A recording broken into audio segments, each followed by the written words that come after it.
آجا اندر آجا ابو، ہا ہا ہا۔ یہ بول کر حریم نے اپنا بالوں میں چھپا چہرہ اٹھا کر مکرو مسکراہٹ سے احمد سلطان کو دیکھا۔ احمد صاحب نے حیرانی اور خوف سے لرزتی آواز میں حریم کی جانب دیکھ کر پوچھا، تمہیں کیا ہو گیا بیٹی؟ کیوں ایسی باتیں کر رہی ہو؟ اور تم یہ کیا کھا رہی ہو جانوروں کی طرح؟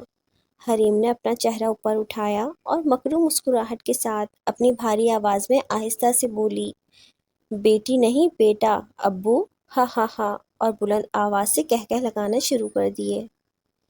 تم چاہتے کیا ہو؟ کیوں پریشان کر رہے ہو؟ احمد صاحب نے بے بسی سے سوال کیا۔ حریم نے غصے سے غرا کر کہا، کیا بکتا ہے بڈھے؟ ہم نے پریشان کیا یا تو نے چھیڑا ہے ہمیں؟ ہم تو مست تھے اپنے قبرستان میں، تیرے بیٹے نے بڈھے، تیرے بیٹے نے ہمارے رنگ میں بھنگ ڈالا۔ میرے بیٹے نے؟ احمد صاحب نے چیخ کر اس سے پوچھا۔ ہاں تیرے بیٹے نے، ہم کھا رہے تھے نا، ہم نے نہیں چھیڑا تھا، اس نے پہل کی۔ وہ کیوں ہمارے سمے پر ہمارے بالن کو پاؤں سے روند گیا؟ حریم نے چیخ کر تیز آواز میں کہا۔ پھر ہم تو کھائیں گے نا، تو تم نے اس لیے؟ صدمے سے احمد صاحب کی آواز حلق میں ہی اٹک گئی۔ آنسوؤں کا ایک گولا سا ان کی سانس روک رہا تھا۔ کچھ لمحے ٹھہر کر انہوں نے پھر سے سوال کیا، تم نے اس لیے میرے بیٹے سمیر کو مار دیا؟ مارا نہیں، کھایا ہے، ہا ہا ہا۔ اب وہ اپنی مکرو آواز میں پوری خباثت کے ساتھ ہنستا چلا جا رہا تھا۔ تو اس بچی نے کیا بگاڑا ہے تمہارا؟ اس کے پاس بالن ہے، دیکھو میری بات سنو، اس بچی کو چھوڑ دو۔ نہیں، حریم نے سر کو دائیں بائیں زور زور سے ہلاتے ہوئے بھاری آواز میں کہا۔ بالن ہے اس کے پاس، وہ غصے سے چیخ کر بولا۔ تو دفع ہو یہاں سے، جاتا ہے یا کروں اشارہ؟ بول۔ کوئی نہیں ہے تمہارا بالن والن، وہ اس کا بچہ ہے۔ تیری اتنی مجال، بکواس کرتا ہے، تو ہمارے بالن کو اس کا بچہ کہتا ہے؟ رک تو۔ یکدم سے حریم نے اچھل کر دونوں ہاتھوں سے احمد صاحب کا گلا دبوچ لیا۔ احمد صاحب کے گلے کو پکڑنے کے اگلے ہی لمحے عمر فاروق گھر میں داخل ہوئے اور گرجدار آواز میں کہا، چھوڑ دے، چھوڑ، دفع ہو جا فوراً۔ حریم نے غصے سے عمر فاروق کو گھورا اور احمد صاحب کو اچھال کر دور پھینک دیا۔ جا مر بڈھے۔ احمد صاحب زمین پر گر کے بے سدھ ہو گئے۔ حریم نے عمر فاروق کی طرف دیکھا اور غرا کر بولا، تو روکے گا مجھے؟ بول۔ ہاں میں روکوں گا تجھے خبیث، اور تیرے مردودوں کو بھی۔ تو آ روک۔ یہ کہہ کر حریم نے ہوا میں معلق ہو کر تیز آواز سے منتر پڑھنا شروع کر دیے۔ سارا گھر اس کے منتر کے چاپ کی آوازوں سے گونج رہا تھا۔ حریم کے سامنے ہی زمین پر کھڑے عمر فاروق نے دونوں ہاتھوں کی مٹھیوں کو بند کر کے ان پر کچھ پڑھ کر دم کیا اور دونوں مٹھیاں حریم کے سامنے کھول دیں اور پھرتی سے منہ میں کچھ پڑھ کر حریم کے چہرے پر پھونکا اور 2 قدم پیچھے ہٹ کر کھڑے ہو گئے۔ منہ پر پھونک پڑتے ہی حریم بے ہوش ہو کر نڈھال سی زمین پر دھڑم سے گر پڑی۔ عمر فاروق نے فوراً سے حریم کے اوپر کچھ دم کیا اور احمد صاحب کو ہوش میں لانے لگے۔ احمد صاحب ہوش کریں، ہوش کریں، ہمیں جانا ہے۔ اٹھے احمد صاحب۔ چہرہ تھپتھپانے پر احمد صاحب نے آنکھیں کھولیں۔ حریم؟ سوالیہ نظروں سے انہوں نے عمر فاروق کو دیکھا۔ ٹھیک ہے، وہ ہمیں واپس جانا ہوگا، جلد از جلد۔ آپ چل سکتے ہیں؟ انہوں نے احمد صاحب کے پھٹے سر سے نکلتے خون کو اپنی قمیض سے صاف کرتے ہوئے پوچھا۔ ہاں میں ٹھیک ہوں، چلو، احمد صاحب نے زمین سے اٹھتے ہوئے کہا۔ عمر فاروق اور احمد صاحب نے مل کر بے ہوش حریم کو اٹھایا اور گاڑی کی پچھلی طرف کا دروازہ کھول کر حریم کو پچھلی سیٹ پر لٹا دیا۔ احمد صاحب آپ گھر کے دروازے پر تالا ڈال دیں، میں آتا ہوں۔ احمد صاحب کے تالے ڈالتے ہی عمر فاروق نے احمد صاحب کو دروازے سے دور ہٹنے کا کہا اور گھر کی دہلیز پر ایک تعویذ رکھ کر جلا دیا۔ تعویذ کے جل کر راکھ ہوتے ہی انہوں نے اس تعویذ کی راکھ کو اچھی طرح اپنے جوتوں سے مسل کر ساری دہلیز پر پھیلا دیا۔ چلیں، اب آپ کا گھر وہ شیطان اپنے منحوس عزائم کے لیے استعمال نہیں کر سکتا۔ آئیں، ہمیں فوراً نکلنا ہوگا۔ احمد صاحب کے لیے عمر فاروق نے گاڑی کا اگلا دروازہ کھول کر کہا، بھائی آپ آگے بیٹھیے، مجھے بچی کے پاس بیٹھنا ہوگا۔ ٹھیک ہے عمر، میں آگے ہی بیٹھتا ہوں۔ عمر فاروق کے گاڑی میں بیٹھتے ہی وجاہت حسین نے گاڑی کراچی کے راستے پر ڈال دی۔ عمر فاروق اپنا دایاں ہاتھ مضبوطی سے حریم کے ماتھے پر رکھ کر بیٹھے تھے۔ قبرستان کے قریب آتے ہی عمر فاروق نے پڑھائی شروع کر دی۔ کچھ لمحوں بعد ہی حریم نے بے ہوشی میں ایک کچے گوشت اور خون سے بھری کیک کر دی تھی۔ ساری گاڑی میں خون اور گوشت کی ناگوار بدبو پھیل گئی۔ گاڑی روک بھی نہیں سکتے تھے۔ عمر فاروق کی پڑھائی جاری تھی کہ حریم کو ہوش آنے لگا۔ حریم کا جسم 2 فٹ اونچے جھٹکے ایسے کھا رہا تھا کہ جیسے کوئی اس کے بے جان جسم کو اٹھا اٹھا کر سیٹ پر پٹک رہا ہو۔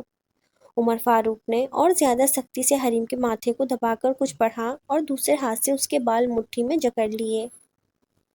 بال جکڑتے ہی حریم ایسے بے ہوش ہو گئی جیسے پہلے بے ہوش تھی۔ کراچی پہنچ کر حریم کے گھر کے دروازے کو زور زور سے پیٹتے ہوئے احمد صاحب ہانپ گئے۔ تھوڑی دیر بعد دروازہ عفت جہاں نے کھولا۔ ہٹیں بہن، جلدی دروازہ پورا کھولیں، یہ بول کر احمد صاحب گاڑی سے حریم کو نکالنے کے لیے عمر فاروق کی مدد کرنے لگے۔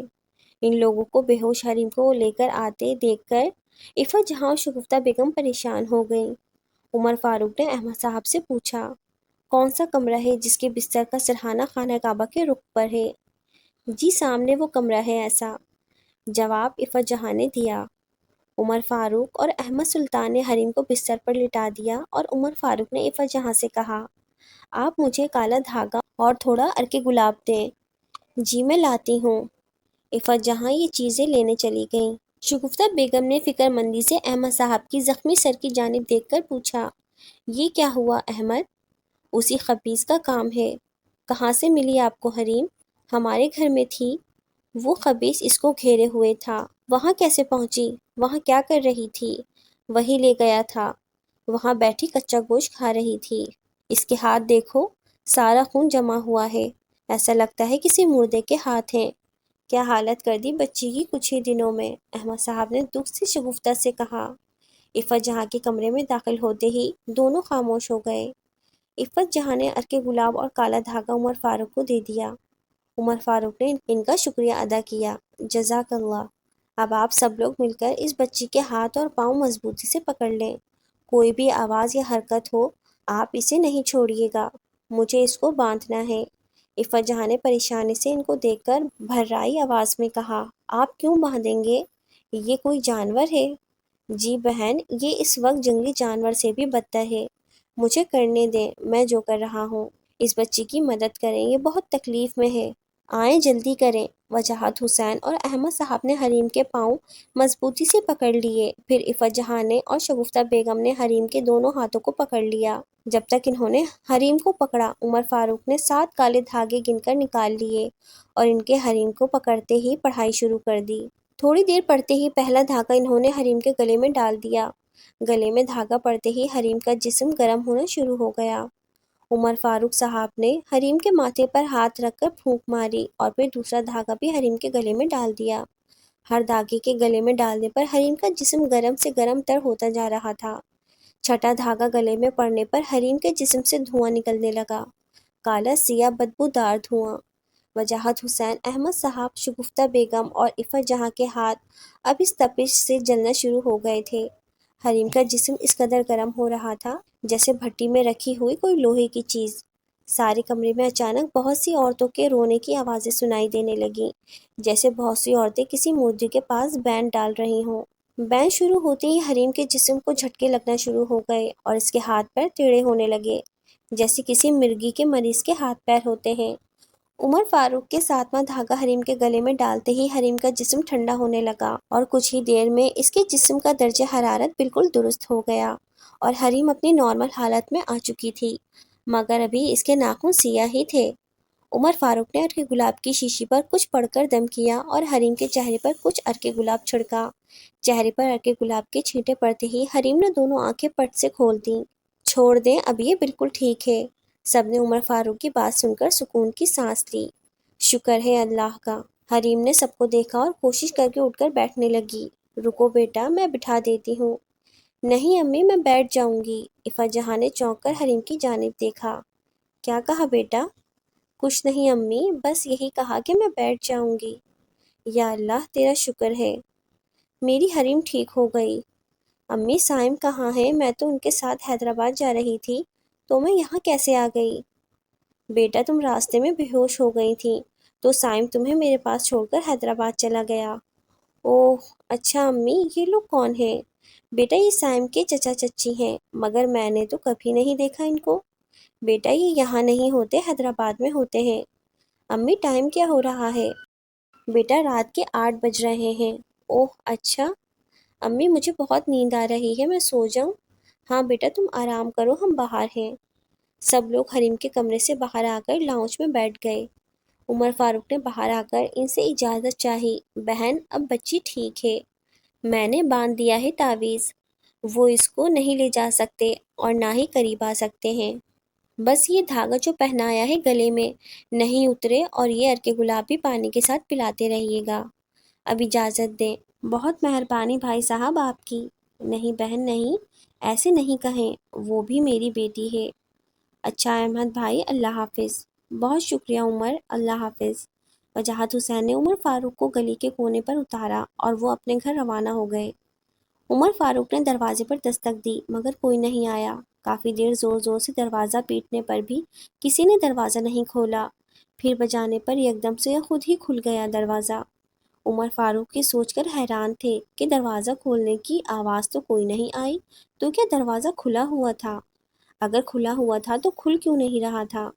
عمر فاروق نے پریشانی سے گھر کے اندر قدم رکھا۔ سارا گھر اندھیرے میں ڈوبا ہوا تھا، جبکہ ان کی بیوی تو رات کو گھر میں روشنی رکھنے کی عادی تھی۔ عمر فاروق کے دل کو خدشے ستانے لگے۔ اپنے کمرے کی طرف تیزی سے بڑھتے ہوئے عمر فاروق نے آیات کا ورد شروع کر دیا۔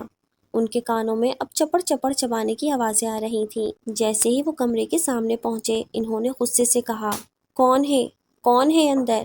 ان کی آواز سن کر گہری خاموشی پھیل گئی، اور اچانک سے 4 ہیولے اپنے چاروں ہاتھوں پیروں سے بھاگتے ہوئے خون میں لتھڑی زبانیں نکالے عمر فاروق سے ٹکرا کر گھر سے باہر تیزی سے نکل گئے۔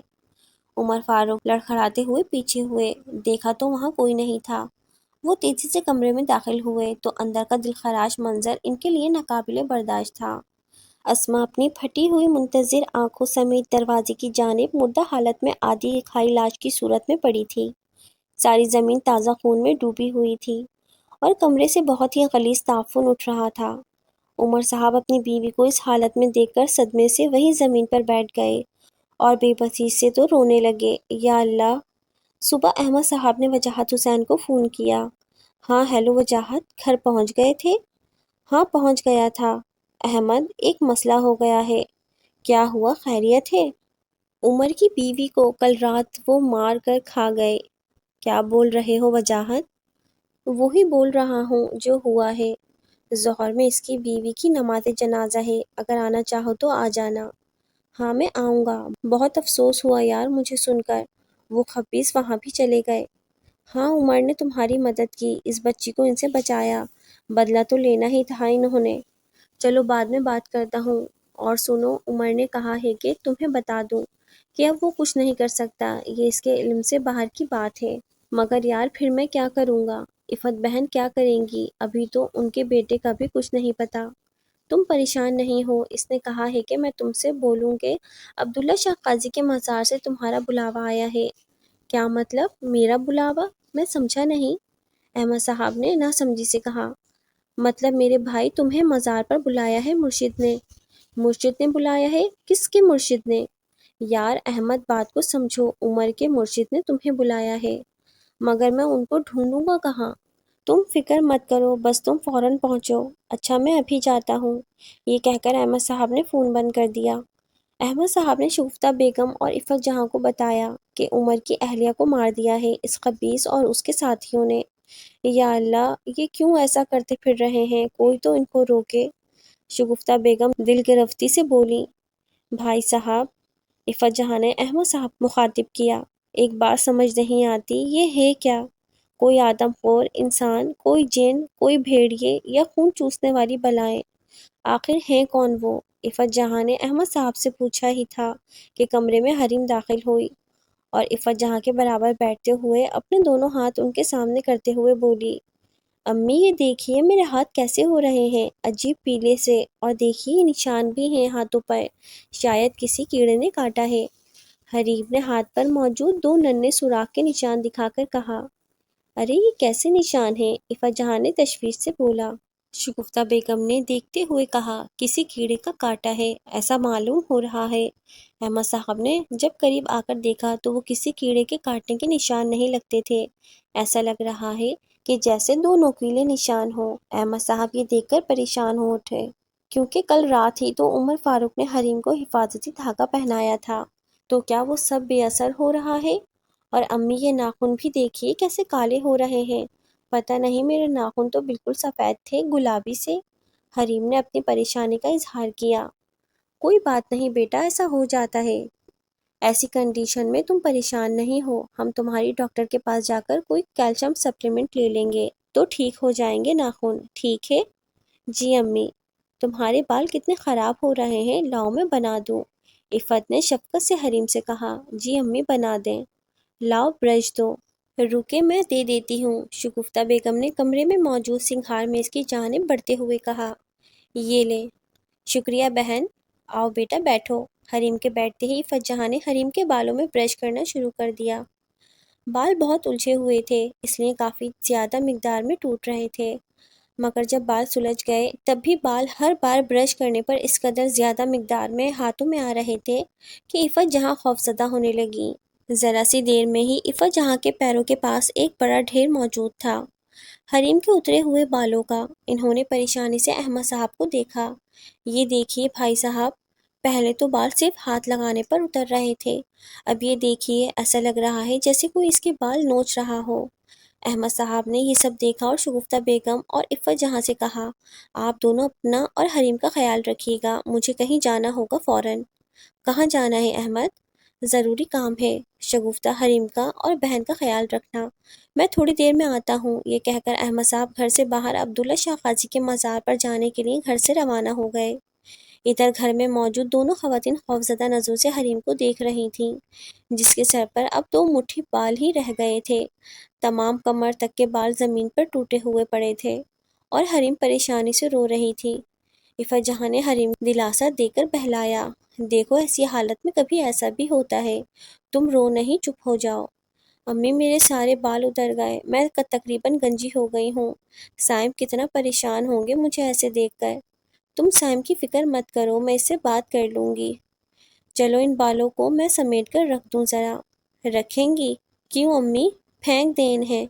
نہیں بیٹا پھینک نہیں سکتی۔ کیوں امی؟ تم چھوڑو سب باتیں، اپنی چچی سے باتیں کرو۔ احمد صاحب جس وقت رکشہ سے مزار کے سامنے اترے، اس وقت دوپہر کے تقریباً 12:15 کا وقت تھا۔ مزار میں آج جمعرات ہونے کی وجہ سے کافی رش تھا۔ احمد صاحب نے سیڑھیاں چڑھنی شروع کیں اور کچھ ہی دیر میں ارد گرد دیکھتے ہوئے وہ اوپر پہنچ گئے۔ عبداللہ شاہ قاضی کے مزار پر پہنچ کر پہلے انہوں نے فاتحہ خوانی کی اور پھر وہاں موجود ایک مجاور سے پوچھا، سنو بھائی، میرا نام احمد سلطان ہے، مجھے بلایا تھا۔ کس نے بلایا تھا؟ مرشد نے۔ مجاور نے ایک زوردار قہقہہ لگایا اور کہا، بابا جی کیا ہو گیا ہے؟ مرشد کی قبر پر پڑھ تو لی فاتحہ، اب کیسی باتیں کر رہے ہو بابا جی؟ مرشد نے بلایا، آپ آ گئے، فاتحہ پڑھ لی، اچھا رکو، اور پیچھے کی جانب چلا گیا۔ کچھ لمحوں بعد ایک لنگر کی تھیلی لا کر احمد صاحب کے ہاتھ پر رکھ دی۔ یہ لو بابا جی، مرشد کی طرف سے دعوت کھاؤ، بریانی ہے بکرے کی۔ دیکھو میری بات سمجھو، میں بہت پریشان ہوں، مجھے بلایا تھا۔ احمد صاحب پریشانی سے بولے، میری مدد کرو۔ او بابا جاؤ، اب سر نہ کھاؤ، وہاں بیٹھو، دعوت کھاؤ، جب تک دل کرے بیٹھو، جب دل کرے تو یہاں سے چلے جانا۔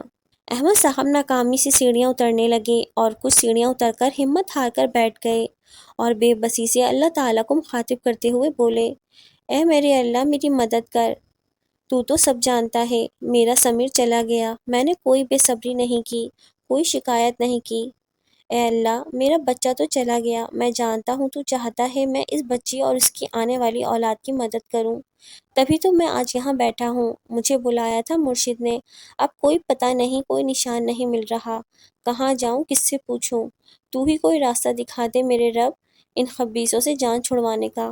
یہ بول کر احمد صاحب نے دونوں ٹانگوں کو سمیٹا اور دونوں ہاتھ ان کے گرد لپیٹ کر سر ان پر رکھ کر دل گرفتگی سے بیٹھ گئے۔ یکدم سے ان کو لگا کہ کسی نے ان کا نام پکارا ہے۔ احمد تھک گئے، چلو آؤ۔ احمد صاحب نے حیرانی سے ارد گرد دیکھا مگر کوئی نظر نہیں آیا جو ان کو پکار رہا ہو۔ پھر آواز سنائی دی، اٹھو احمد، تمہارا بلاوا ہے، مرشد منتظر ہیں۔ آواز ان کے سامنے سیڑھی پر چادر اوڑھے بیٹھے ایک ملنگ کی جانب سے آ رہی تھی۔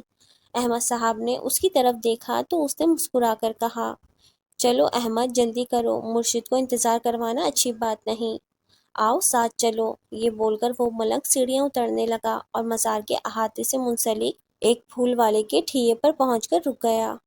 احمد صاحب نے حیرانی سے اس کو دیکھا۔ جاؤ احمد، اندر جاؤ، تمہارا بلاوا ہے، میرا نہیں۔ ٹھیے پر زمین پر ایک کھجور کی چٹائی بچھی تھی اور اس کے بعد ایک آدھا کٹا ہوا پرانا سا درخت لگا تھا اور اس کے پاس ایک بوڑھا آدمی بیٹھا ہوا تھا۔ احمد صاحب نے اس آدمی کی طرف جھجکتے ہوئے قدم بڑھائے۔ وہ آدمی ان کو جھجکتے رکتے دیکھ کر بولا، آؤ احمد، بہت انتظار کروایا تم نے، اتنی دیر سے آئے احمد۔ احمد صاحب نے ان سے پوچھا، آپ کو میرا نام کیسے پتا ہے؟ آپ کو عمر فاروق نے بتایا ہوگا۔ ہمیں کوئی نہیں بتاتا، ہمیں سب پتہ ہے، تم بیٹھو اور غور سے میری بات سنو۔ وہ ہیں تو خطرناک، مگر اتنے بھی نہیں کہ جلائے نہ جا سکیں یا مارے نہ جا سکیں۔ پہلے تو صرف وہی تھے جہاں پیدا ہوئے تھے، تم ان کو اپنے ساتھ یہاں بھی لے آئے ہو۔ عمر نے جو کیا وہ اچھا تھا، مگر اب میں نے اس کو روکا ہے، تم کرو گے اور میں بتاؤں گا۔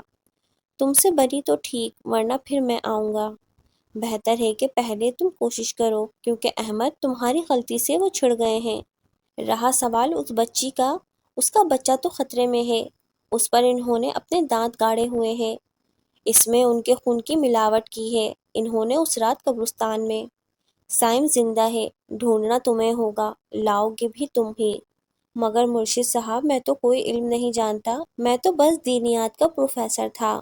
تم میں بات ہے احمد، تبھی تو تم نے اس رات کو ان کو روک لیا تھا۔ مگر اب تیاری کرو، مغرب کے بعد نکلنا ہے، جو لایا تھا وہ چھوڑ کر آ، کچھ سامان دوں گا، رستہ تجھے ڈھونڈنا ہے۔ کالی کا مندر ہے پرانا، اس کے پیچھے شمشان گھاٹ ہے، اس میں چلہ کھینچ جا کر، وہ روکے گا، ڈرائے گا، ناٹک کرے گا، تجھے چلہ روکنا نہیں ہے اور نہ ہی حصار سے نکلنا ہے۔ جب چلہ پورا ہو جائے تو جو پہلا نظر آئے اٹھا کر لانا ہوگا۔ میرے پاس یہاں کسی سے ایک لفظ بات نہیں کرنا، کسی سے بھی راستے میں مدد نہیں مانگنا۔ وہ گھات میں بیٹھے ہوں گے، وار کر دیں گے تو کوئی غلطی مت کرنا، مگر کوئی مددگار ساتھ کر دیں۔ احمد صاحب نے گزارش پیش کی، چل نور محمد تیرے ساتھ جائے گا، مگر آدھے رستے سے وہ واپس آ جائے گا۔ کالی کے خبیثوں نے اس کو سونگھ لیا تو وہ تیرے کسی کام کا نہیں رہے گا، ابھی اس کو تیرے ساتھ بہت کام ہے، جا کر تیاری کر، نور محمد آئے گا تجھے لینے۔ احمد صاحب نے مرشد صاحب سے اجازت لی اور گھر کی طرف روانہ ہوئے۔ گھر پہنچ کر انہوں نے شگفتہ بیگم کو بلایا اور تمام معاملات اچھی طرح سمجھا دیے۔ شگفتہ بیگم ساری بات سن کر خوفزدہ ہوتے ہوئے احمد صاحب سے کہنے لگی، مگر احمد، وہاں یہ سب کرتے ہوئے اگر آپ کو کچھ ہو گیا؟ کچھ نہیں ہوگا، اللہ مالک ہے، مجھے مغرب کے وقت نکلنا ہے۔ حریم بیٹی کہاں ہے؟ اب کیسی ہے وہ؟ دوپہر سے الٹیاں کر رہی ہے، کچھ کھایا بھی نہیں، اور ہر بار ایسے الٹی کرتی ہے جیسے پورا بکرا کھایا ہو۔ اف، اللہ رحم کرے۔ اب جاتا ہوں، دیکھو اللہ کامیابی دے، دعا کرنا۔ ڈور بیل کی آواز پر احمد صاحب نے شگفتہ بیگم سے کہا، اچھا شگفتہ، اللہ حافظ۔ فی امان اللہ احمد۔ اچھا بہن، اجازت دیں، دعا کیجیے گا، میں کامیاب ہو کر لوٹوں۔ جی بھائی، انشاءاللہ، آپ دونوں حریم کا بہت خیال رکھیے گا۔ جی آپ بے فکر رہیں، ہم اس کا بہت خیال رکھیں گے۔ احمد صاحب نے باہر آ کر دروازہ کھولا تو دروازہ کھولتے ہی دروازے کے سامنے کل والا ملنگ کھڑا تھا۔ احمد صاحب کو دیکھ کر دھیمی سی مسکراہٹ سے بولا، احمد باؤ، تم انتظار بڑا کراتے ہو۔ معاف کرنا نور محمد بھائی، ذرا دیر ہو گئی۔ ہاں تو بھاؤ احمد، اب بات سنو ذرا غور سے، اب ہم جس راستے پر ہیں وہ ذرا مشکل ہے، تم نے بات نہیں کرنی کسی سے بھی، جب میں تمہیں چھوڑ کر واپس آؤں گا، اس کے بعد بھی کسی سے بات نہیں کرنی، وہ تمہیں بہت ڈرائے گا، تم نے ہمت نہیں چھوڑنی، ڈرنا نہیں ہے، صحیح ہے؟ ہاں، میں کچھ نہیں بولوں گا، چلو پھر بسم اللہ کرتے ہیں۔ یہ بول کر نور محمد نے سڑک پر قدم بڑھا دیے۔ احمد صاحب اس کے ساتھ چلنے لگے۔ کچھ دور چل کر ایک ٹیکسی کے پاس نور محمد رک گیا۔ ہاں بھائی فیصل، کیا حال ہے؟ کرم ہے مالک کا، یہ احمد سلطان بھاؤ ہیں، یہ سواری تم نے بس اسٹاپ پر بٹھانی ہے اور 7 گھنٹے بعد وہیں بس اسٹاپ سے اٹھانی ہے اور مرشد کے ڈیرے پر لانی ہے، سمجھ گئے؟ جی بھائی سمجھ گیا، معلوم ہے نا طریقہ؟ جی بھائی۔ احمد صاحب بات نہیں کرنی، ساتھ جو لائے وہ بھی ڈیرے پر چھوڑنا ہے۔ شوکت کی بس ہے نا؟ ہاں ابھی ہے۔ چلو پھر اڑاؤ اپنا جہاز۔ نور محمد احمد صاحب کے ساتھ ٹیکسی میں سوار ہو گیا اور ٹیکسی بس اڈے کی جانب روانہ ہو گئی۔ بس اڈے پر پہنچ کر نور محمد نے بس میں سوار ہو کر ڈرائیور سے خیریت دریافت کی۔ ٹھیک ہو شوکت؟ جی اللہ کا فضل ہے۔ دیکھو یہ احمد صاحب ہیں، ان کو جہاں اتارو گے وہیں سے لیتے ہوئے آنا 4 گھنٹے بعد۔ آپ بھی ساتھ ہوں گے؟ نہیں میں نہیں ہوں گا، یہ اکیلے ہوں گے۔ ٹھیک ہے میں ان کو بٹھا لوں گا۔ شکریہ شوکت۔ چلیں بھائی احمد باؤ، آرام سے بیٹھ جائیں۔ سارے راستے احمد صاحب کھڑکی سے باہر دیکھتے رہے اور نور محمد ان کے کندھے پر سر رکھ کر خواب خرگوش کے مزے لیتا رہا۔ رات کے 11:30 بجے بس نے ان دونوں کو ایک اسٹاپ پر اتار دیا۔ احمد صاحب نے ارد گرد دیکھا تو یہ کوئی کم آبادی والا علاقہ معلوم ہوتا تھا۔ بس اسٹاپ کی دیوار پر پاریو کوٹ لکھا تھا۔ اڈے سے باہر آ کر نور محمد سامنے موجود ایک بڑے سے میدان کے اندر داخل ہو گیا۔ احمد صاحب اس کے ساتھ ساتھ چل رہے تھے۔ میدان کو پار کر کے اب وہ ایک آبادی والے علاقے میں داخل ہوئے جہاں بہت سی گلیاں ایک قطار میں موجود تھیں اور ان میں کچے پکے سے مکانات بنے تھے۔ سیدھے ہاتھ والی گلی کی طرف نور محمد نے مڑتے ہوئے سامنے اشارہ کیا۔ احمد صاحب نے نور محمد کے ہاتھ کے اشارے کی جانب دیکھا۔ ایک طرف کچھ گھاس پھوس اور بہت سا دلدلی مٹی والا راستہ تھا۔ نور محمد اور احمد صاحب اب گلی سے گزر کر اس گھاس پھوس اور دلدلی مٹی والے راستے پر چل رہے تھے۔ راستے کے اختتام پر نور محمد رک گیا۔ بس بھاؤ اب میں آگے نہیں جا سکتا، اب آپ کو اکیلے جانا ہوگا۔ احمد صاحب نے اس کی طرف پریشانی سے دیکھا۔ سامنے وہاں جو ٹیلہ ہے اس پر جاؤ گے تو مندر ہے، پھر تم خود سارا راستہ جان لو گے۔ اللہ کے حوالے، مرشد نے جو کہا تھا یاد رکھنا۔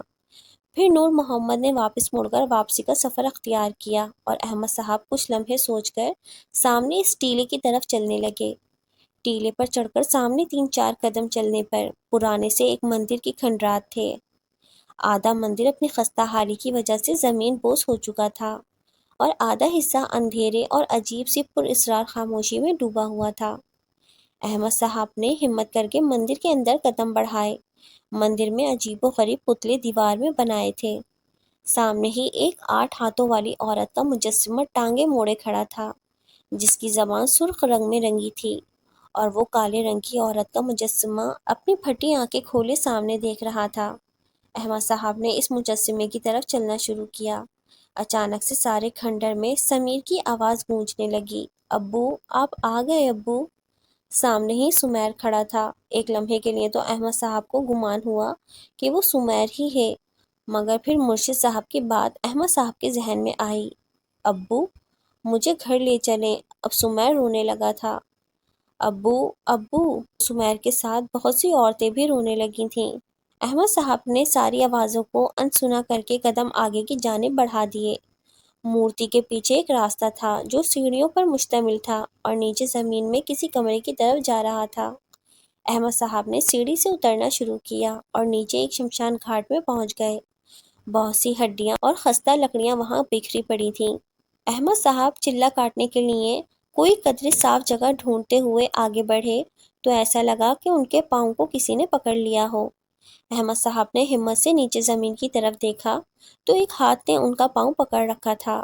احمد صاحب نے ہاتھ سے آگے نظر ڈالی تو احمد صاحب کو اپنے سارے جسم میں چونٹیاں رینگتی محسوس ہوئیں، کیونکہ نیچے جس نے ان کا پاؤں پکڑ رکھا تھا وہ ایک تازہ مردار عورت تھی جس کے بکھرے بال اس کے آدھے چہرے پر پڑے تھے اور ان بالوں کے درمیان سے وہ ایک آنکھ سے ان کو دیکھ رہی تھی۔ کمر سے نیچے کا تمام دھڑ غائب تھا اور گوشت کے ریشے اس کے باقی جسم سے لٹک رہے تھے اور خون بہہ بہہ کر زمین پر پھیل رہا تھا۔ احمد صاحب نے جھٹکے سے اس عورت سے اپنا پاؤں چھڑوایا۔ عفت جہاں شگفتہ بیگم نے احمد صاحب کے جانے کے بعد حریم کے کمرے میں پہنچی تو حریم سامنے بستر پر پریشان بیٹھی تھی۔ دونوں خواتین کو اندر کمرے میں داخل ہوتے دیکھ کر حریم بے قراری سے کھڑی ہوئی۔ امی مجھے بھوک لگ رہی ہے، آؤ بیٹا میں کھانا دے دیتی ہوں۔ امی آپ نے کیا بنایا ہے؟ میں نے تو پالک گوشت بنایا ہے۔ نہیں مجھے وہ نہیں کھانا۔ اچھا اور گوشت ہے؟ ہاں گوشت ہے، بتاؤ کیا کھاؤ گی بیٹا، میں بنا دیتی ہوں۔ نہیں میں بنا لوں گی، آپ باتیں کریں۔ عفت جہاں اور شگفتہ بیگم کو باتیں کرتے جب کافی دیر ہو گئی تو بھی حریم واپس کمرے میں نہیں آئی تھی۔ عفت جہاں اور شگفتہ بیگم پریشانی سے کچن میں جانے کے لیے اٹھیں۔ کچن میں پہنچ کر سامنے حریم پیٹھ موڑ کر کھڑی تھی۔ شگفتہ نے دل میں سر اٹھاتے خدشے سے خوفزدہ ہوتے ہوئے آگے بڑھ کر دیکھا تو سامنے کھڑی حریم فریج سے سارا گوشت نکالے بہت شوق سے کچا گوشت کھا رہی تھی۔ شگفتہ کو سامنے دیکھ کر حریم نے اپنی کالی پتلیوں والی آنکھیں اٹھا کر شگفتہ کو دیکھا۔ حریم نے گھور کر شگفتہ بیگم کو دیکھا اور تیزی سے ان کو پیچھے دھکا دیتے ہوئے کچن سے باہر بھاگ گئی اور اس کے پیچھے کالے رنگ کے ہیولے اڑتے ہوئے جاتے نظر آئے۔ شگفتہ بیگم نے عفت جہاں کی طرف دیکھا اور فوراً حریم کے تعاقب میں کچن سے نکل گئیں۔ باہر لاؤنج میں حریم زمین پر بیٹھی اپنے ہاتھوں کو زبان سے چاٹ رہی تھی۔ عفت نے خوفزدہ آواز میں حریم کے قریب جا کر پوچھا، یہ کیا کر رہی ہو حریم؟ ہاتھ کیوں چاٹ رہی ہو؟ حریم نے اپنی آنکھیں سکیڑ کر غصے سے عجیب سی آواز میں کہا، کھانا کھایا ہے کیا نظر نہیں آتا؟ بیٹا وہ تو گوشت تھا نا، کھانا تھا میرا، کیا تجھے بھی کھا لوں؟ عفت اور شگفتہ نے جلدی سے وہاں سے جانے میں ہی عافیت سمجھی۔ ان کے کمرے سے نکلنے کا ارادہ کرتے ہی حریم نے ان کو دیکھا اور کہا، رکو۔ پھر حریم نے اپنے پیٹ پر ہاتھ رکھ کر بڑی سی الٹی کر دی جو بہت سی خون اور کچے گوشت سے بھری ہوئی تھی۔ شگفتہ اور عفت جہاں پریشانی سے یہ سب دیکھ رہی تھیں کہ حریم نے اچانک اپنے دونوں ہاتھوں سے اس خلیص الٹی کو کھانا شروع کر دیا۔ شگفتہ بیگم نے اس کا ہاتھ پکڑ کر روکنا چاہا تو ایک ہاتھ سے حریم نے ان کو اٹھا کر پھینک دیا۔ شگفتہ بیگم دور دیوار سے ٹکرائیں اور نیچے گرتے ہی بے ہوش ہو گئیں۔ شگفتہ بیگم کو زمین پر گرتے دیکھ کر عفت جہاں کو پہلا خیال یہی آیا کہ ان دونوں کو فوراً حریم سے دور ہونا چاہیے۔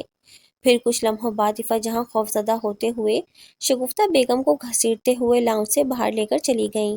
کمرے میں لا کر عفت جہاں نے پریشانی سے ان کو ہوش میں لانے کی کوشش کرنی شروع کر دی، مگر ہر طرح سے کوشش کے باوجود وہ ہوش میں نہیں آ رہی تھیں۔ عفت جہاں ساری صورتحال میں سر پکڑ کر بیٹھ گئیں اور قرآنی آیات کا ورد شروع کر دیا۔ احمد صاحب نے جھٹکے سے اس عورت سے اپنا پاؤں چھڑوایا اور آگے بڑھ کر ایک طرف جہاں کچھ کچرا کم تھا اور زمین پر جلنے کے بہت سے نشانات تھے، شاید وہی اصل جگہ تھی مردہ جلانے کی، احمد صاحب نے بلاخر چلے کے لیے جگہ ڈھونڈ ہی لی تھی۔ احمد صاحب نے پہلے اپنے گرد مرشد کی دی ہوئی راکھ سے حصار بنایا اور اس دائرے میں اندر آ کر بیٹھ گئے۔ پھر انہوں نے اپنے سامنے ایک مٹی کا چراغ جلا کر رکھ دیا اور تسبیح نکال کر چلنا شروع کر دیا۔ احمد صاحب اپنی پڑھائی میں سکون اور اطمینان کے ساتھ مشغول تھے کہ ایسا محسوس ہوا کہ ان کے کندھے پر کوئی چڑھ کر بیٹھ گیا ہو جیسے۔ احمد صاحب نے نظر انداز کر دیا مگر لمحہ با لمحہ وزن بڑھتا جا رہا تھا۔ احمد صاحب نے ہمت کر کے ورد جاری رکھا۔ تھوڑی دیر بعد وہ وزن خود بخود ہٹ گیا۔ چلہ کھینچتے ہوئے اب 2 گھنٹے ہو گئے تھے، فجر تک چلہ پورا کرنا تھا۔ اس وقت رات کے 2:30 بج چکے تھے۔ احمد صاحب کو اپنے سامنے سے ایک عورت کی آواز آئی، سنو، میرا بچہ بہت بھوکا ہے، اس نے کچھ نہیں کھایا، کچھ کھانے کو لا دو۔ ساتھ ہی ایک چھوٹے سے بچے کی بھوک سے بلکنے کی آواز آنے لگی۔ بچے کے روتے ہی اس عورت کی تکرار تیز تر ہوتی جا رہی تھی، کچھ کھانے کو لا دو، کچھ کھانے کو لا دو، کھانا لا دے، کھانا لا دے۔ اب تو ایسا معلوم ہوتا تھا کہ 8-10 عورتیں ایک ساتھ کھانا لانے کی گردان کر رہی ہوں۔ کچھ دیر بعد ساری آوازیں بدل کر مردوں کی آوازوں میں تبدیل ہو گئی تھیں۔ آوازیں اس قدر تیز تھیں کہ احمد صاحب کو پڑھنے میں مشکل ہو رہی تھی۔ احمد صاحب نے اور تیزی سے وظیفہ پڑھنا شروع کر دیا۔ پھر سے سارے میں ایک پراسرار خاموشی چھا گئی۔ تقریباً 3:15 بجے سارے مندر میں او او او او کی آوازیں سنائی دینے لگیں۔ ایسا لگتا تھا کہ وہ عجیب و خلقت حیوان بہت زیادہ تعداد میں شمشان گھاٹ میں جمع ہو گئے ہوں۔ انہوں نے احمد صاحب کے گرد چکر کاٹنا شروع کر دیے۔ وہ چکر لگاتے ہوئے اپنی لمبی زبانوں سے شڑپ شڑپ کی آوازیں نکالتے جاتے اور غرا غرا کر چکر کاٹتے جاتے۔ اچانک سے سارا مندر تیز گھنٹیوں کی آوازوں سے گونجنے لگا اور گھنٹیوں کے بجتے ہی سارے ہیولے کتوں کی طرح رینگنے لگے اور زور زور سے رونے لگے۔ اتنی تیز آوازیں تھیں کہ احمد صاحب کو محسوس ہونے لگا کہ ان کے کان کے پردے پھٹ جائیں گے۔ احمد صاحب نے سارا دھیان اپنے چلے پر لگا رکھا تھا۔ مگر شور بہت ہو رہا تھا۔ یکدم سے کسی کے قدموں کی چانپ سنائی دی اور ساتھ ہی ایک مکرو آواز سارے شمشان گھاٹ اور مندر میں گونج اٹھی۔ ہش! سارا شمشان گھاٹ اور مندر اس منحوس آواز سے گونجنے لگا۔ آواز لمحہ بہ لمحہ احمد صاحب کے پاس شمشان گھاٹ میں آتی محسوس ہو رہی تھی۔ کچھ دیر بعد وہ آواز احمد صاحب کو اپنے بہت قریب محسوس ہوئی۔ خبیث پنڈت کی آواز سارے میں گونجی۔ باز نہیں آیا تو؟ ہمت ہے تو کھول آنکھیں دیکھ مجھے، ڈر لگتا ہے؟ بول، کر لے چلے، ہمارے گھر آیا ہے تو؟ کالی والوں کے گھر؟ ہمیں گھاٹ پر مارنے آیا ہے؟ کمبخت تو یہاں ہے نا؟ دیکھ ہم تیری بیوی کو یہاں لے آئے۔ احمد صاحب نے پریشانی سے دونوں آنکھیں کھول دیں۔ سامنے بہت سے مردے کھڑے تھے، کسی کے سر سے خون بہہ رہا تھا، کسی کا چہرہ آدھا کھایا ہوا تھا، کوئی کیما کیما ہوا پڑا تھا، بہت سے آدھے کھائے گئے اور پورے مردے بھی تھے۔ ان کے ساتھ ہی چاروں ہاتھوں پیروں سے چلنے والی ایک کتے نما آدم کو خون چوسنے والی مخلوق بھی کھڑی تھی۔ پنڈت نے احمد صاحب کی آنکھوں میں اپنی سرخ آنکھیں ڈال کر اپنی مکرو آواز میں کہا، بیوی کو دیکھے گا احمد؟ رک، وہ دیکھ۔ پنڈت نے ایک طرف اشارہ کیا۔ وہاں سے شگفتہ بیگم بالکل ٹھیک چلی آ رہی تھیں۔ انہوں نے آتے ہی بولا، آئیں احمد، جلدی گھر چلیں، حریم کی حالت بہت بگڑ گئی ہے۔ احمد صاحب کو لگا کہ یہ شگفتہ بیگم ہی ہے۔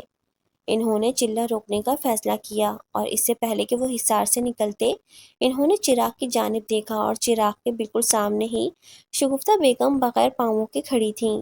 یعنی یہ سب ایک چال تھی۔ اگر وہ اس حصار سے نکل جاتے تو کیا ہوتا؟ احمد صاحب کو اپنے پاؤں کی طرف دیکھتے ہوئے دیکھ کر پنڈت نے زوردار آواز سے قہقہا لگایا اور ہش کہا اور سارے لوگ پنڈت سمیت غائب ہو گئے۔ احمد صاحب نے اپنا وظیفہ تیزی سے پورا کرنا شروع کر دیا اور کچھ دیر بعد ان کا چلہ پورا ہوتے ہی کہیں دور سے آوازیں سنائی دیں۔ احمد صاحب نے سامان سمیٹ کر رکھا اور سامنے نظر ڈالی تو ایک طرف کونے میں بہت سی عجیب خلقت انسان نما وحشی کسی چیز پر جھکے ہوئے تھے۔ احمد صاحب نے آگے قدم بڑھائے تو سارے وحشی اچھل اچھل کر بھاگنا شروع ہو گئے۔ نیچے زمین پر ایک پنجر نما انسان پڑا تھا جس کی دونوں آنکھیں غائب تھیں اور آنکھوں کے گڑھوں سے کچھ نوچی ہوئی رگیں باہر لٹک رہی تھیں۔ سارا جسم سفید رنگ کا تھا، جیسے جسم میں خون کا ایک قطرہ بھی نہیں ہو۔ حریم کی حرکتیں دیکھ کر عفت جہاں نے اس کو کسی طرح سلانے کا فیصلہ کیا اور اپنی دوائیوں میں سے 4 نیند کی گولیاں ایک گلاس دودھ میں ڈال کر وہ حریم کے پاس لاؤنج میں لے کر آ گئیں۔ حریم اپنی ساری الٹی کھا کر اس گند میں ہی آنکھیں بند کیے سیدھی لیٹی ہوئی تھی۔ عفت جہاں نے دل مضبوط کر کے حریم کو آواز دی، حریم، حریم بیٹا اٹھو، تھوڑا دودھ پی لو۔ حریم نے دونوں آنکھیں کھول کر ان کو مشکوک نظروں سے دیکھا اور لیٹے لیٹے ہی اپنا گندا ہاتھ آگے بڑھا دیا۔ عفت جہاں نے دودھ کا گلاس اس کے سرخ اور پیلے بدبودار ہاتھ میں تھما دیا۔ حریم نے گلاس منہ کے اوپر لا کر بڑا منہ کھولا اور پورا دودھ لیٹے لیٹے ہی اپنے منہ میں انڈیل لیا، جیسے کوئی کسی برتن میں دودھ ڈال رہا ہو۔ سارا دودھ ختم ہونے پر حریم نے گلاس ہوا میں اچھال دیا، جو زمین پر گر کر چھناکے سے ٹوٹ گیا۔ حریم نے عفت جہاں کو دیکھا اور زور سے چیخی، جا دفع ہو جا، اور زور زور سے ہنسنے لگی۔ عفت جہاں ڈر کر واپس دوسرے کمرے میں آئیں اور انہوں نے دوبارہ سے شگفتہ بیگم کو ہوش میں لانے کے لیے پانی کے چھینٹے مارے۔ تھوڑی دیر بعد ہی شگفتہ بیگم نے کراہتے ہوئے آنکھیں کھولیں۔ عفت جہاں نے ان کو ہوش میں آتے دیکھ کر اللہ کا شکر ادا کیا۔ شکر ہے بہن، آپ کو ہوش آ گیا۔ شگفتہ بیگم نے عفت جہاں سے حریم کا پوچھا۔ حریم، وہ ٹھیک نہیں ہے بہن، میں نے اس کو دوا دی ہے، آپ رکیں، میں دیکھ کر آتی ہوں۔ عفت جہاں نے شگفتہ بیگم سے کہا اور لاؤنج میں چلی گئیں۔ لاؤنج میں آ کر انہوں نے ڈرتے ڈرتے حریم کو آواز دی، حریم، حریم بیٹا۔ حریم نے کوئی جواب نہیں دیا۔ شاید دوا نے کام کر دیا۔ عفت جہاں عجلت میں شگفتہ بیگم کے پاس آئیں اور ان سے کہا، شگفتہ بہن، شکر ہے وہ سو گئی ہے، میں نے اس کو نیند کی دوا دی ہے، ابھی وہ کچھ نہیں کر سکتی، آپ چلیں، ذرا ہمت کریں، ہمیں اس کو باندھنا ہوگا، ورنہ پتہ نہیں وہ ہوش میں آتے ہی ہمارا کیا کرے گی۔ ہاں یہ تو ہے، شگفتہ بیگم نے رنج سے کہا، چلیں جلدی کریں، میں کوئی رسی اور دوپٹے لاتی ہوں۔ احمد صاحب نے اس آدمی کے قریب جا کر دیکھا تو اس کے جسم پر چھوٹے بڑے سوراخ نما زخم کے بہت سے نوکیلے دانتوں کے نشان تھے۔ ابھی بھی شاید وہ اس کا خون ہی پی رہے تھے۔ مرشد نے کہا تھا جو پہلی چیز نظر آئے لے آنا۔ احمد صاحب نے اس آدمی کو اپنی کمر پر لادنے کی کوشش کی اور بہت مشکل سے اس کو کمر پر لٹکا لیا۔ اس آدمی کا سارا جسم کسی مردے کی مانند سرد ہو رہا تھا، جس کے جسم کی ٹھنڈک سے احمد صاحب کو خوف محسوس ہو رہا تھا۔ ایسا لگ رہا تھا کہ جیسے کسی مردے کو کمر پر لاد کر جا رہے ہیں۔ شمشان گھاٹ سے سیڑھیاں چڑھ کر احمد صاحب اوپر مندر میں آ گئے۔ مندر سے آہستہ آہستہ چل کر باہر نکلنے لگے کہ یکدم کسی چیز میں ان کا پیر الجھا اور وہ اس آدمی سمیت نیچے گر پڑے۔ اپنے دونوں لب سیے احمد صاحب نے پھر سے اٹھنے کی کوشش میں زمین پر ہاتھ مارا اور سہارا لینے کے لیے زمین پر ہاتھ رکھا تو ان کا ہاتھ کسی پلپلی سی چیز پر پڑا، شاید اسی چیز سے وہ الجھ کر گرے تھے۔ احمد صاحب نے اس چیز کو ہاتھ میں اٹھایا تو وہ کسی مردار خور منحوس خبیث کی لمبی تھوک اور خون سے لتھڑی زبان تھی۔ احمد صاحب کی ریڑھ کی ہڈی میں خوف کی ایک سرد لہر اٹھی اور وہ سوچنے لگے کہ کیا اس کو بھی لے جاؤں؟ مرشد صاحب نے تو کہا تھا کہ جو بھی ملے ساتھ لے آنا۔ اب تک اس کمزور اور قریب المرگ آدمی اور اب یہ عجیب سی خون میں لتھڑی ہوئی زبان کے سوا کچھ نہیں ملا تھا۔ احمد صاحب نے کراہیت سے وہ لمبی سی زبان اٹھا کر اپنی قمیض کی جیب میں ڈال لی اور پھر سے اس آدمی کو کمر پر ڈال کر اٹھنے لگے اور پھر سے کھڑے ہو گئے۔ احمد صاحب نے مندر سے باہر آ کر تیزی سے وہ کچا راستہ پار کیا اور اب وہ آبادی میں موجود تھے۔ اس سے پہلے کہ کوئی ان کو اس عجیب سے آدمی کے ساتھ دیکھتا، احمد صاحب نے تیزی سے چلنا شروع کر دیا۔ تیز چلنے کی وجہ سے اب ان کی سانس پھول گئی تھی۔ میدان شروع ہونے پر احمد صاحب کو اپنے کمر پر موجود اس آدمی کا وزن بڑھتا ہوا محسوس ہوا۔ ایسا لگتا تھا کہ جیسے کمر پر ایک آدمی نہیں 10 آدمی ہیں۔ احمد صاحب کی کمر اور کندھے اب وزن سے درد کرنے لگے تھے، مگر وہ پھر بھی مسلسل چل رہے تھے۔ میدان کے وسط میں پہنچ کر احمد صاحب کی ہمت جواب دے گئی اور انہوں نے اس آدمی کو اپنی کمر سے اتار کر زمین پر ڈالا اور خود بھی وہیں زمین پر نڈھال سے بیٹھ گئے۔ احمد صاحب کو کچھ دیر بعد 4 نمازی لڑکے اپنے قریب آتے دکھائی دیے۔ قریب آنے پر ان لڑکوں نے احمد صاحب کو سلام کیا۔ السلام علیکم بزرگوں، کیسے ہیں آپ؟ احمد صاحب نے ان کو دیکھا اور خاموشی سے پھر سے زمین پر دیکھنے لگے۔ حلیے سے تو وہ لڑکے کسی شریف خاندان کے نظر آتے تھے، صاف ستھرے سفید لباس اور سروں پر ٹوپی لگائے، شاید نماز پڑھ کر لوٹے تھے۔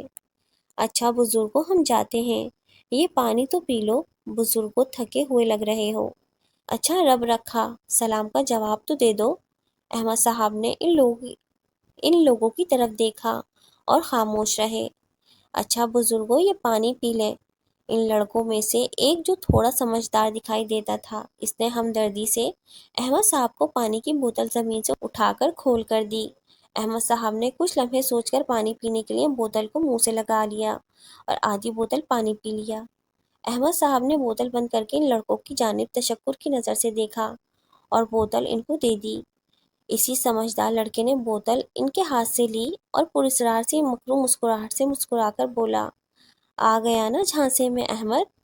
اور سارے لڑکے ہوا میں دھول کی طرح تحلیل ہو گئے۔ احمد صاحب حیرانی سے دیکھتے ہی رہ گئے۔ پھر احمد صاحب نے خوف سے اپنے دونوں ہاتھوں کو دیکھا جو بہت ٹھنڈے ہو گئے تھے اور ان پر لال نشان بھی نمودار ہونے لگے تھے۔ احمد صاحب نے پریشانی سے اس آدمی کو کمر پر اٹھایا اور تیزی سے بس اسٹاپ پہنچ گئے۔ سامنے ہی وہ بس کھڑی تھی اور اس کا ڈرائیور سڑک پر احمد صاحب کا منتظر کھڑا تھا۔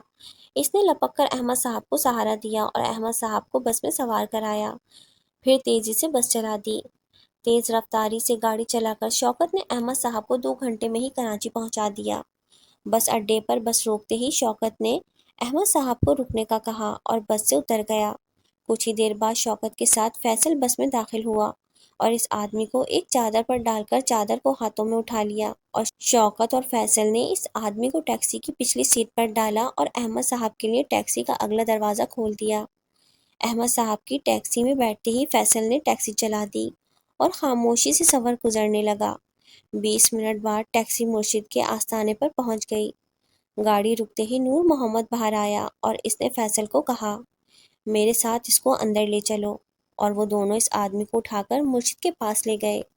احمد صاحب نے جیسے ہی ٹیکسی سے باہر نکل کر اندر مرشد کے آستانے کی جانب قدم بڑھائے نور محمد نے باہر آ کر غصے سے کہا، دور رہ، اندر نہیں آنا۔ احمد صاحب نے حیرانی سے نور محمد کو دیکھا۔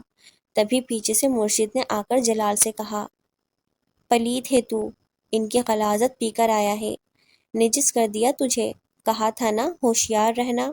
یہ ہاتھ دیکھ اپنے۔ مرشد نے احمد صاحب کے ہاتھوں کی طرف اشارہ کیا۔ احمد صاحب نے ہاتھوں کو دیکھا، جہاں بڑے بڑے آبلے نکلے ہوئے تھے اور ان آبلوں میں خون بھرا تھا۔